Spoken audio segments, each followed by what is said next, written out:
Hello friends, welcome to VNV shades. आज आपण पाहणार आहोत सर्वांची आवडती काजू कतलीची रेसिपी. ही महागडी मिठाई आज आपण अगदी सोप्या पद्धतीने घरी करून पाहणार आहोत. यासाठी मी घेतले आहे पाव किलो काजू आणि 150 ग्रॅम साखर. एका भांड्यात ही साखर घालून 1 कप पाणी घालून मंद आचेवर साखर विरघळायला ठेवून देऊया. दुसरीकडे एका मिक्सर जारमध्ये आपण हे काजू घालून याची बारीक पूड करून घेऊया.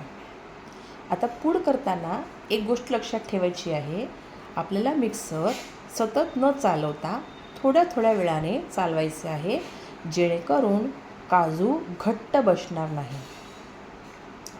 आता आपण पाहू शकतो पाकेला छान उकळी आली आहे. यात आपण टाकणार आहोत थोडेसे केशर. केशर टाकल्याने काजू कतलीला सुंदर असा एक रंग येतो. आपल्याला काजू कतलीसाठी 1 तारी पाक करायचा आहे. इथे माझा पाक 1 तारी झाला नव्हता, म्हणून मी अजून 1-2 मिनटं हा पाक 1 तारी करून घेतला.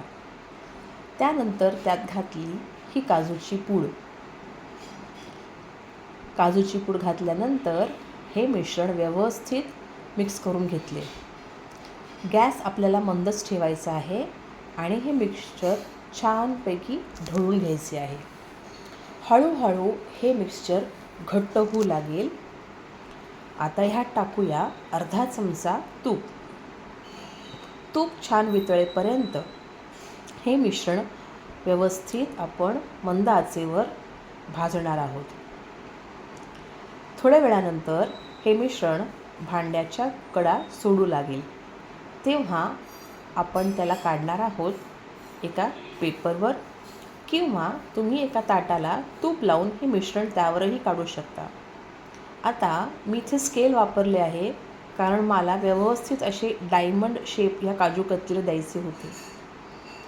मी या मिश्रणाचे 2 भाग करून ते लाटून घेतले आणि या स्केलने आणि चाकूने व्यवस्थित त्याचे डायमंड असे शेप कट करून घेतले आहेत. तुम्ही पाहू शकता किती छान आकार या काजू कतलीला आला आहे. आणि आता आपली काजू कतली खायला रेडी. तर मग कशी वाटली तुम्हाला आजची रेसिपी? मला कमेंट करून नक्की कळवा. थँक्यू.